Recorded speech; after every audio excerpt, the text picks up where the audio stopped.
नमस्कार, मैं अभिसार शर्मा। ये वो जगह है जहां खबरें बिकती नहीं बोली जाती है। अगर आप भी सच्ची पत्रकारिता के साथ है तो वीडियो को लाइक करें और चैनल को सब्सक्राइब करें ताकि सच की आवाज कभी खामोश ना हो। कुछ लोग वीडियो तो देखते हैं पर सब्सक्राइब नहीं करते, तो सब्सक्राइब भी कर ही लीजिए। इतना तो आप कर ही सकते हैं। देश की राजनीति में घमासान, विदेश दौरे से लेकर ईवीएम विवाद और महंगाई तक, मोदी सरकार पर विपक्ष के बड़े हमले। देश की राजनीति इस समय कई बड़े मुद्दों को लेकर बेहद गरमाई हुई है। प्रधानमंत्री नरेंद्र मोदी के विदेश दौरे, ईवीएम पर उठते सवाल, बढ़ती महंगाई, बेरोजगारी, विपक्ष के लगातार हमले और आगामी चुनावों की रणनीति ने पूरे राजनीतिक माहौल को उबाल पर ला दिया है। संसद से लेकर सोशल मीडिया तक हर जगह राजनीतिक टकराव देखने को मिल रहा है। विपक्ष सरकार को घेरने में जुटा है, जबकि बीजेपी सरकार अपनी उपलब्धियों और अंतर्राष्ट्रीय प्रभाव को जनता के सामने रख रही है। सबसे ज्यादा चर्चा प्रधानमंत्री मोदी के हालिया नॉर्वे दौरे की रही। वहां एक महिला पत्रकार ने मोदी से सवाल पूछा कि वे प्रेस के सवालों का जवाब क्यों नहीं देते। पत्रकार का सवाल सुनते ही मोदी बिना जवाब दिए आगे बढ़ गए। इसका वीडियो सोशल मीडिया पर तेजी से वायरल हो गया। विपक्ष ने इसे तुरंत मुद्दा बनाते हुए कहा कि प्रधानमंत्री कठिन सवालों से बचते हैं और लोकतंत्र में जवाबदेही कम होती जा रही है। कांग्रेस नेता राहुल गांधी ने भी इस घटना को लेकर सरकार पर हमला बोला। सोशल मीडिया पर मोदी अवॉइड्स क्वेश्चंस और प्रेस फ्रीडम जैसे हैशटैग ट्रेंड करने लगे। विपक्ष का कहना है कि दुनिया के बड़े लोकतांत्रिक देशों में प्रधानमंत्री नियमित प्रेस कॉन्फ्रेंस करते हैं, लेकिन भारत में ऐसा कम देखने को मिलता है। कई पत्रकार संगठनों ने भी मीडिया की स्वतंत्रता और सवाल पूछने के अधिकार को लेकर बहस शुरू कर दी।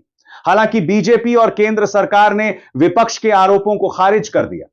सरकार समर्थकों का कहना है कि वह कोई खुला प्रेस कार्यक्रम नहीं था, बल्कि एक तय कूटनीतिक कार्यक्रम था, जहां सवाल जवाब का समय निर्धारित नहीं था।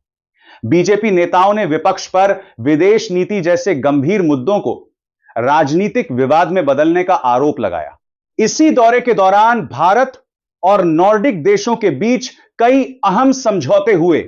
सरकार का दावा है कि भारत की अंतर्राष्ट्रीय ताकत लगातार बढ़ रही है। छद्म तकनीक, ग्रीन एनर्जी, रक्षा सहयोग और डिजिटल इंफ्रास्ट्रक्चर को लेकर भारत ने कई समझौतों पर काम तेज किया है। प्रधानमंत्री मोदी ने कहा कि भारत दुनिया की बड़ी अर्थव्यवस्थाओं में तेजी से आगे बढ़ रहा है और आने वाले वर्षों में टेक्नोलॉजी तथा व्यापार के क्षेत्र में बड़ी भूमिका निभाएगा। बीजेपी इसे भारत की वैश्विक सफलता बता रही है, लेकिन देश के अंदर विपक्ष सरकार को कई मुद्दों पर घेर रहा है। इनमें सबसे बड़ा मुद्दा ईवीएम यानी इलेक्ट्रॉनिक वोटिंग मशीन का बन गया है। पश्चिम बंगाल, केरल और कुछ अन्य राज्यों में विपक्षी दलों ने ईवीएम की सुरक्षा और चुनाव आयोग की निष्पक्षता पर सवाल उठाए हैं। विपक्ष का आरोप है कि चुनाव प्रक्रिया में पारदर्शिता की कमी है और कई जगह वोटर लिस्ट में गड़बड़ियां देखने को मिली हैं। कुछ विपक्षी दलों ने फिर से बैलेट पेपर से चुनाव कराने की मांग उठाई है। हाल ही में केरल में चुनाव आयोग के एक पत्र पर बीजेपी की मुहर दिखाई देने के बाद विवाद और बढ़ गया। कांग्रेस, सीपीएम और टीएमसी ने इसे चुनाव आयोग की निष्पक्षता पर गंभीर सवाल बताते हुए हमला बोला। हालांकि चुनाव आयोग ने सफाई देते हुए कहा कि यह सिर्फ तकनीकी और क्लरिकल गलती थी। आयोग ने कहा कि ईवीएम पूरी तरह सुरक्षित हैं और इनमें किसी तरह की छेड़छाड़ संभव नहीं है। आयोग ने यह भी बताया कि हर चरण में राजनीतिक दलों की मौजूदगी में मशीनों की जांच होती है और वीवीपैट मिलान भी कराया जाता है। इसके बावजूद विपक्ष का कहना है कि जनता का भरोसा सबसे महत्वपूर्ण है और सिर्फ तकनीकी दावे काफी नहीं है। कई विपक्षी नेताओं ने आरोप लगाया कि ईवीएम को लेकर सवाल उठाने वालों को गंभीरता से नहीं सुना जा रहा। सोशल मीडिया पर भी ईवीएम बनाम बैलेट पेपर की बहस लगातार ट्रेंड कर रही है। राजनीतिक विश्लेषकों का मानना है कि आने वाले चुनावों में यह बड़ा मुद्दा बन सकता है। महंगाई का मुद्दा भी सरकार के लिए बड़ी चुनौती बना हुआ है। पेट्रोल, डीजल की कीमतों में लगातार बढ़ोतरी और रसोई गैस के बढ़ते दामों को लेकर विपक्ष लगातार मोदी सरकार पर हमला कर रहा है। कांग्रेस अध्यक्ष मल्लिकार्जुन खड़गे ने कहा कि महंगाई ने आम जनता की कमर तोड़ दी है। राहुल गांधी ने प्रधानमंत्री मोदी को महंगाई मानव तक कह दिया। विपक्ष का आरोप है कि चुनाव खत्म होते ही ईंधन की कीमतों में बढ़ोतरी शुरू हो जाती है और इसका सीधा असर आम जनता पर पड़ता है। देश के कई राज्यों में विपक्षी दलों ने महंगाई के खिलाफ प्रदर्शन किए।